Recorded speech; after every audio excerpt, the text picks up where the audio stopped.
রাসূল সাল্লাল্লাহু আলাইহি ওয়াসাল্লাম বলেছেন, কিয়ামতের দিন অন্যান্য লোকদের পূর্বে যে ব্যক্তির প্রথম বিচার হবে সে হচ্ছে একজন শহীদ। তাকে আল্লাহর দরবারে হাজির করা হবে।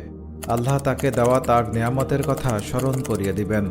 ব্যক্তিটি তাকে দেওয়া সব নেয়ামতের কথা স্মরণ করবে।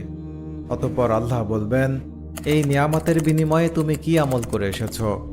সে বলবে, হে আল্লাহ, আমি তোমার সন্তুষ্টি লাভের জন্য জিহাদ করেছি এবং জিহাদ করে শহীদ হয়েছি।